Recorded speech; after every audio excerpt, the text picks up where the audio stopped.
क्या भारत ने Donald Trump को चुपचाप जवाब दे दिया है? क्या अमेरिका के 50% टैरिफ का तोड़ अब यूरोप से निकल आया है? और क्या एक ट्रेड डील दुनिया की ग्लोबल सप्लाई चेन का पूरा नक्शा बदल सकती है? आज दिल्ली में एक ऐसा ऐलान हो सकता है जिसे भारत और यूरोपियन यूनियन दोनों मदर ऑफ ऑल डील्स कह रहे हैं। नमस्कार, मेरा नाम है लक्ष्मी।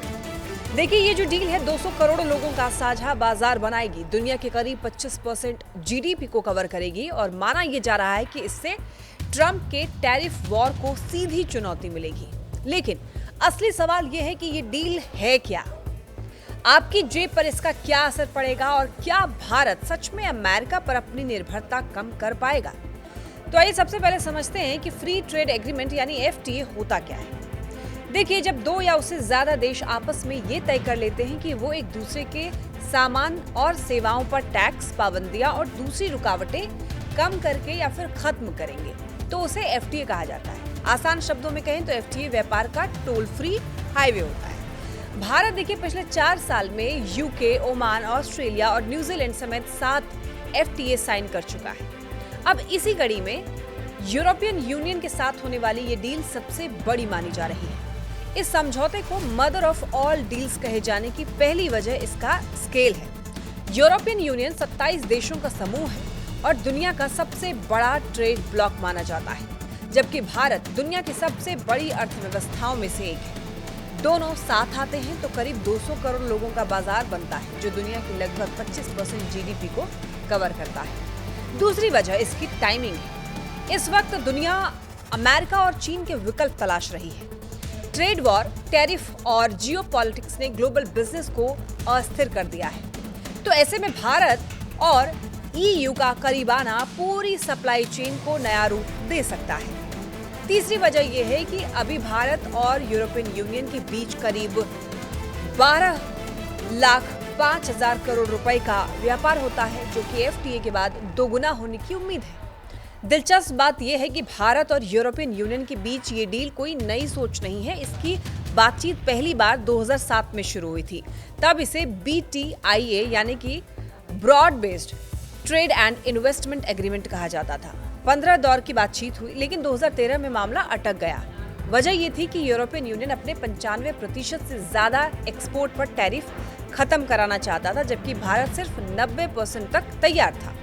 इसके अलावा खेती, डेयरी, ऑटो और शराब जैसे सेक्टर पर भारत पीछे हटने को तैयार नहीं था। फिर 2022 में हालात बदले, चीन पर भरोसा कम हुआ, अमेरिका ने टैरिफ को हथियार बना लिया और बातचीत दोबारा शुरू हुई। आज स्थिति यह है कि 24 में से 20 चैप्टरों पर सहमति बन चुकी है। अब सवाल यह है कि इस डील से भारत को असल फायदा क्या होगा? देखिए, सबसे बड़ा फायदा टेक्सटाइल और लेदर सेक्टर को मिल सकता है। अभी यूरोप भारत के कपड़ों और चमड़े पर करीब 10% ड्यूटी लगाता है। एफटीए के बाद ये कम या फिर खत्म हो सकती है, जिससे यूरोप में भारतीय कपड़े और जूते सस्ते होंगे और उनकी मांग बढ़ेगी। दूसरा बड़ा फायदा फार्मा और केमिकल सेक्टर को मिलेगा। रेगुलेटरी अप्रूवल आसान होने से भारत में बनने वाली जेनेरिक दवाओं की यूरोपीय बाजार में एंट्री आसान होगी और इस सेक्टर में 20 से 30% तक ग्रोथ की उम्मीद है। डिफेंस सेक्टर में भी बड़ा बदलाव हो सकता है। अभी यूरोप भारत को हथियार बेचता है, लेकिन एफटीए के बाद वो भारत को मैन्युफैक्चरिंग पार्टनर बना सकता है, जिससे भारत में डिफेंस फैक्ट्रियां लगने का रास्ता खुलेगा। इस डील से यूरोप को भी बड़े फायदे मिलेंगे। भारत में यूरोपीय शराब और वाइन पर अभी 150 से 200% तक टैक्स लगता है। टैरिफ घटने से ये प्रोडक्ट सस्ते होंगे और भारत में इनकी खपत बढ़ेगी। इसी तरीके से BMW, मर्सिडीज और पोर्शे जैसी प्रीमियम यूरोपीय कारों पर लगने वाले 110% टैरिफ घटकर पहले 40% और आगे चलकर 10% तक आ सकता है। इससे भारत में यूरोपीय कार कंपनियों के लिए बड़ा बाजार खुलेगा। साथ ही आईटी, इंजीनियरिंग और बिजनेस सर्विसेज जैसे यूरोप के हाई वैल्यू सेक्टर को भी भारत में ज्यादा मौके मिलेंगे। अब आते हैं सबसे अहम सवाल पर, क्या इससे ट्रंप के टैरिफ की भरपाई हो पाएगी? ट्रंप ने भारत के सामानों पर 50% तक टैरिफ लगा दिया है, जिससे भारत के अमेरिका को होने वाले निर्यात में भारी गिरावट आई। टेक्सटाइल, जेम्स, झींगा और कालीन जैसे सेक्टर सबसे ज्यादा प्रभावित हुए और लाखों नौकरियों पर खतरा मंडराने लगा। और देखिए, अर्थशास्त्रियों का ये मानना है कि यूरोपियन यूनियन के साथ एफटीए इस नुकसान की पूरी भरपाई तो नहीं करेगा, लेकिन बड़ा हिस्सा जरूर संभाल सकता है। अनुमान है कि अगले 3 से 4 साल में भारत और यूरोपियन यूनियन के बीच का व्यापार 22 लाख करोड़ रुपए तक पहुंच सकता है। तो बड़ा सवाल ये नहीं है कि ये डील ट्रंप के खिलाफ है या नहीं, असली सवाल ये है कि क्या भारत अब टैरिफ से डरने वाला देश रहेगा या फिर नए ग्लोबल ट्रेड ऑर्डर का मजबूत खिलाड़ी बनेगा।